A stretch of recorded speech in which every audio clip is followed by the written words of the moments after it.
Hey, what's going on, everybody? Um, Doing something different today. I figure I would do um, a review of this Walking Dead season one. Um, I'm gonna be doing season one and season two, and I plan on buying season three when it comes out because it's been pretty amazing so far.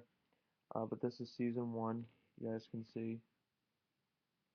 I got it on DVD on Amazon for pretty cheap. But anyway, so I'm basically just going to review the season. I'm not going to do each episode because that's just going to take too long. So I'm basically going to give you guys like a recap of what happened, really. So obviously, first season there was only 6 episodes. Um, and I was really skeptical about this show when it first came out because it was coming on television. And most things on television nowadays you can't really show sex, blood, gore, um, arms, legs, heads being chopped off, the heads being shot, all that type of shit, because television is pretty strict about that kind of stuff nowadays. They don't really allow any, violence, graphic violence, nudity, which is understandable, I guess. But The Walking Dead really pushed it with AMC to, just kind of let them do the show the way they wanted to do it, which obviously was important because I wouldn't really enjoy the show if I couldn't really see any gore, blood and guts, you know headshots, all that type of stuff. And I didn't think it was going to be really that good because they were going to take all the cool things out that I enjoy with most zombie movies, and which I thought it was a great idea to make this a TV show. Um, Obviously, I've read the comic book for quite a while. I haven't really read all the recent shit. I kind of read towards, of when it first came out. I've kind of read, some copies. Like not a lot, about I think probably like 20 or 30 copies. So really not a lot. Um, but the comic book's been around I think since 2000, 2001, I think. So which is why I was very skeptical that they were going to base the whole TV show off the comic book. If they did that, then I would know everyone who would die and who would live. But they added, so many characters to this show. Like Merle, Daryl, T-Dog.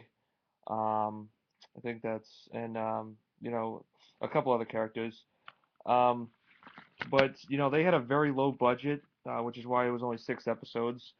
They didn't know if it was going to last or not. They didn't know if people were going to like it, and obviously it was a huge hit. Season one to me was the best season. For the show itself, to get started off. I think there was a lot of, there really wasn't much character development per se. It was kind of just explaining the story of, the outbreak, how everything happened, how the world is, and how, if a zombie apocalypse did indeed happen, that, it wouldn't be like, people would all seriously band together. They would be against each other. They would want your supplies. They would want where you're staying. They would want your food, your ammunition, you know, your guns. They would want everything just to survive, which is really true, which is why I really do love this show because it's really realistic, which is what I like.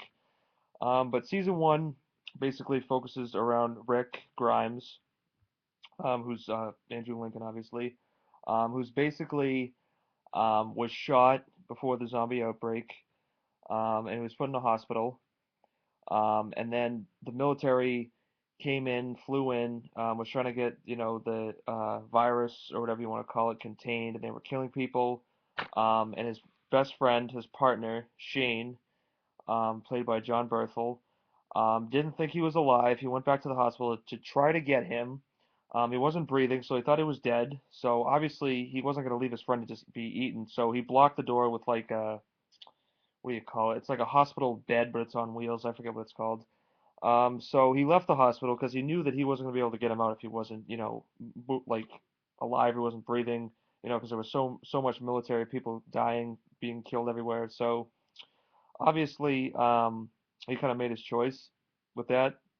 So basically, he takes his wife Lori and Carl, which is his son, and he takes them and gets away from Atlanta, from the city, or actually, I don't think they were near this, or they might have been near the city. I don't remember. It basically takes them away because people are being shot. There's chaos everywhere. And they take him on the highway. And then Rick wakes up, basically doesn't know what the hell has happened. There's dead bodies everywhere. There were zombies locked up. He doesn't know what's going on. He was so, delirious. Goes back to his house. His son and wife aren't there. They um, pretty much, has thinks he's that it's a dream.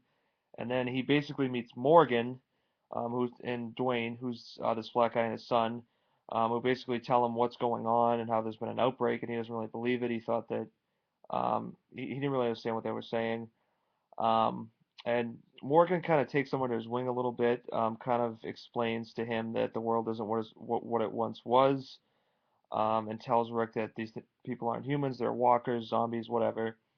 And basically, Rick wants to go find his wife and son. He knows that they took their pictures from the house, the clothes, blah blah blah.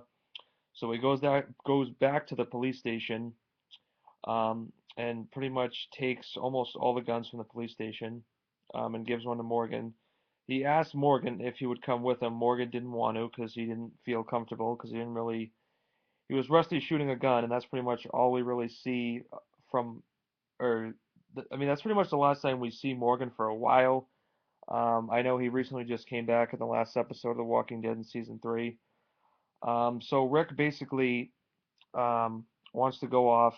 He wanted to go to the city in Atlanta because Morgan told him that there was, I think, like a refugee center or a rescue center that people were holding down. So he thinks maybe his son and wife are there.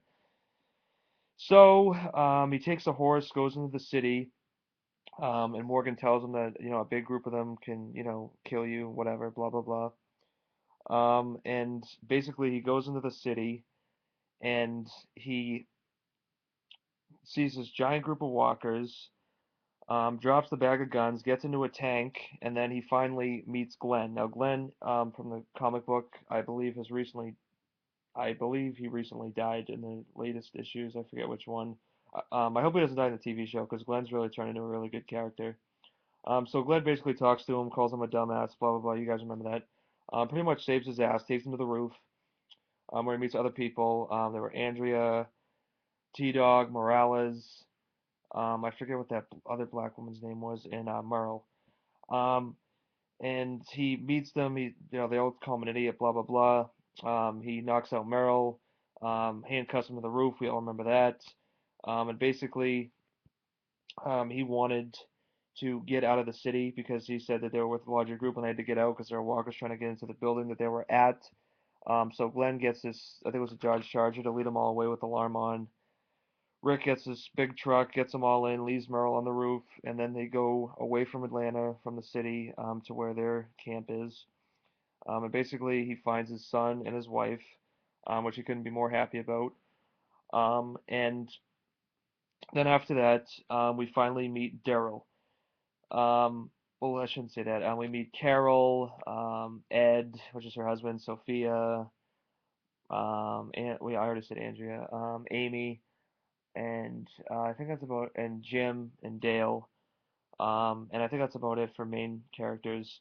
And then obviously they meet Daryl the next morning, when a zombie's eating a deer and Daryl was trying to hunt it. Um, and Merle was obviously his brother. Now, these two, Daryl and Merle, didn't actually meet until season three. In season one, they never really actually met face to face. They just said in the show that they were brothers, but they never actually met until season three. Um, so Daryl is basically looking for Merle, and Rick says that he handcuffs him to a roof.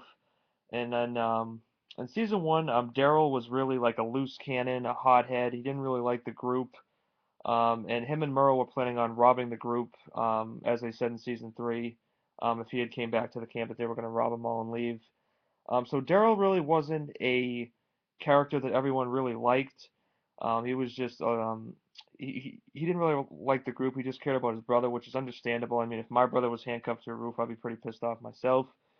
So Rick basically agrees to go back to the city, um, even though Carl and Lori don't want him to go back to the city. T Dog, Glenn, Rick, and Daryl all go back all go back to the city to try to go back to the building to where Merle was handcuffed. So basically, they go on foot and make it to the building. Now, T-Dog chained, padlocked the door so no walkers could get through. But by the time they get there, Merle's hand is on the ground. And Daryl was freaking out about it, obviously. And then as they get to the building, they notice that Merle cauterized his hand, so it wouldn't bleed out. And after that, they basically come to the conclusion that they want to go look for him, but they want to go get the guns first.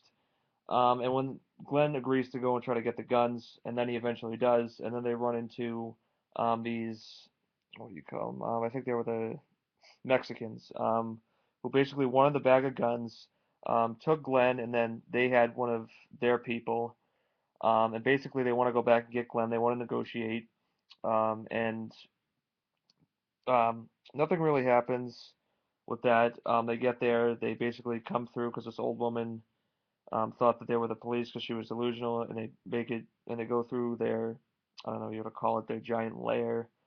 And basically find Glenn. Rick talks to their leader. I think his name was, I forget his name, but he basically gives him some guns, and and then they go on their way back to the camp. And then when they get back, their truck's gone.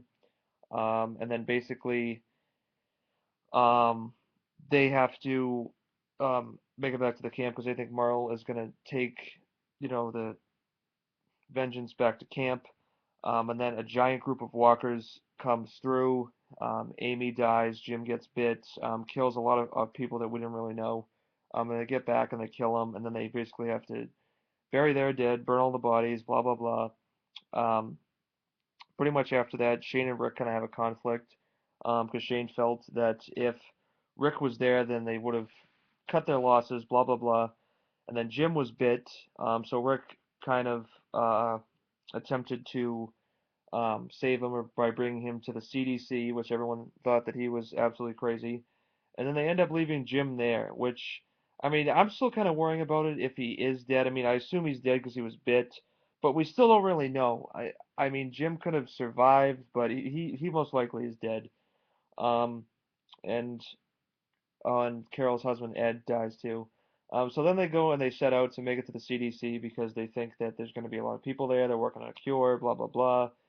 And then they get there, and then they basically meet Jenner. Now Jenner is, I believe, the last scientist in the CDC, and he basically said that there was no cure. He allowed them to stay there, and then there was a bomb that was rigged to blow the entire building. Um, and then Jenner pretty much lets him go, and then Jenner whispers in Rick's ear that the virus is in all of them, which Rick doesn't let out until the end of season two, I believe. And basically, they make it out of the CDC and they kind of stay on the road. And that was basically it, really. I don't think I missed anything. There really wasn't much character development. It was kind of just explaining the story of the outbreak, kind of how the group meets, kind of explaining um, what they, where they went. I mean, like it was only 6 episodes, so there really wasn't much they could go off of to expand things and make character development in 6 episodes. So I do think season one was very good. I think it's worth out. I think it's worth going out to buy on DVD or Blu-ray. I definitely think it was a good starting off point for the show, because not a lot of people thought it was going to be successful or as successful as it has been so far. I enjoyed it. I would give it, if I had to give it a star rating, I'd probably give it a, I'd probably give it like a 4 out of 5. The only thing that I would have loved to see is if they would have been able to expand the first season a little more. But I understand they were on a low budget, but I mean, I would I would have liked to see more episodes in season one. But I still enjoyed it a lot. I think it was very good. And if you guys haven't seen it, I recommend going to buy it. This is it. Wreck on the Horse. So yeah, that's pretty much it. Let me know what you guys think of season one of The Walking Dead. I do think it was one of the better seasons so far. But that pretty much covers it. Leave comments, subscribe, and thanks for watching. All right, I'm out.